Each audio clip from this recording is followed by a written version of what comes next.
हम ऐसी अनेकों रीतियों, पर्वों और रिचुअल से जुड़े हैं जो हमारी जिंदगी का अहम हिस्सा हैं।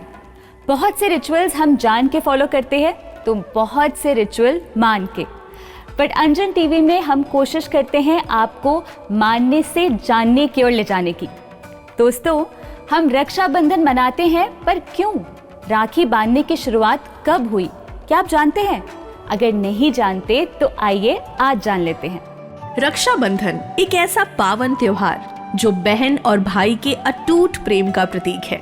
लेकिन क्या आपने कभी सोचा है कि हम रक्षाबंधन क्यों मनाते हैं? आइए जानते हैं इसके पीछे की 3 पौराणिक कहानियां।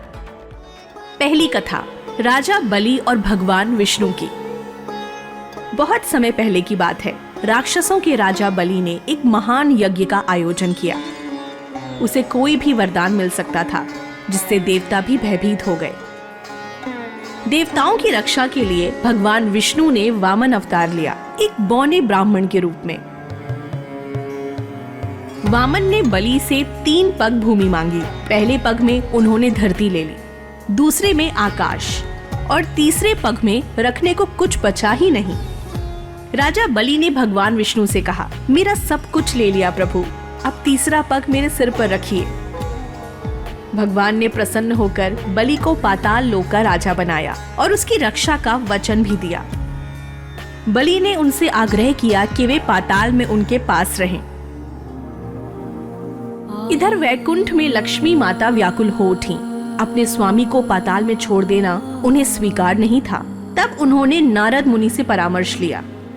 नारद जी, माता, राजा बलि अत्यंत धर्मनिष्ठ और भावुक हैं।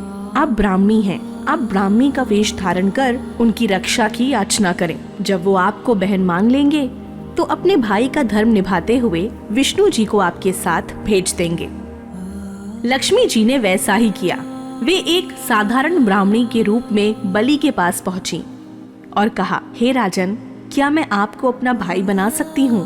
मैं आपकी कलाई पर रक्षा सूत्र बांध सकती हूँ। राजा बलि ने श्रद्धा पूर्वक उनकी बात मानी। फिर लक्ष्मी जी ने अपना दैवीय स्वरूप प्रकट किया और कहा, मैं लक्ष्मी हूँ, भगवान विष्णु की पत्नी। आपके यहाँ मेरे स्वामी द्वारपाल बनकर रह रहे हैं, मैं उन्हें लेने आई हूँ। राजा बलि ने श्रद्धा पूर्वक उन्हें विदा किया और कहा, जो भी ये राखी बांधेगा उसकी रक्षा मैं करूंगा। दूसरी कथा इंद्राणी और इंद्रदेव की। भविष्य पुराण। एक समय की बात है, देवताओं और असुरों के बीच 12 वर्षों तक लगातार युद्ध चलता रहा। हर दिन देवताओं की स्थिति और भी कमजोर होती जा रही थी। युद्ध में हार तय लग रही थी। देवताओं के राजा इंद्र मन से बहुत दुखी और हताश हो गए।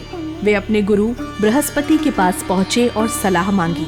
यह देखकर इंद्राणी, इंद्र की पत्नी, बहुत व्यथित हुई। वह अपने पति को हारता नहीं देख सकती थी। तब उन्होंने कहा, स्वामी, कल श्रवण शुक्ल पूर्णिमा है। यह बहुत शुभ दिन है। मैं विधि विधान से एक रक्षा सूत्र तैयार करूंगी। आप उसे ब्राह्मणों से शुभ मंत्रों के साथ अपनी कलाई पर बंधवा लीजिए। निश्चय ही आपकी विजय होगी। अगले दिन इंद्राणी ने श्रद्धा से रक्षा सूत्र बनाया और उसे पवित्र मंत्रों से अभिमंत्रित किया। फिर वह सूत्र गुरु बृहस्पति द्वारा इंद्र की कलाई पर बंधवाया गया। इस रक्षा सूत्र की शक्ति और इंद्राणी के संकल्प के कारण इंद्र ने युद्ध में विजय प्राप्त की और देवताओं की रक्षा हो सकी। तीसरी कथा श्री कृष्ण और द्रौपदी की। महाभारत काल में भगवान श्री कृष्ण ने शिशुपाल का वध किया। वध के समय उनका चक्र लौटाते हुए उनकी उंगली में लग गया और खून निकल आया। वहां मौजूद द्रौपदी ने तुरंत अपनी साड़ी का टुकड़ा फाड़कर कृष्ण की उंगली पर बांध दिया। श्री कृष्ण ने तब वचन दिया, जब भी तुम पर संकट आएगा मैं तुम्हारी रक्षा करूंगा। और यही वचन उन्होंने निभाया भी। जब कौरवों ने द्रौपदी का चीरहरण किया तब श्री कृष्ण ने असंभव को संभव कर दिखाया। द्रौपदी की लाज बचाई और अपने वचन को निभाया। और इसी तरह अलग अलग युगों में अलग अलग रूपों में रक्षा सूत्र ने अपनों की रक्षा का वचन और विश्वास बांधा है। उम्मीद है आप सबको रक्षाबंधन पर्व के बारे में ये सभी जानकारियां अच्छी लगी होंगी। इस तरह की और जानकारियों के वीडियो और इंस्पायरिंग म्यूजिक के लिए अंजन टीवी को सब्सक्राइब करना ना भूलें और बेल आइकन भी प्रेस करें। आप सभी को रक्षाबंधन की बहुत बहुत शुभकामनाएं।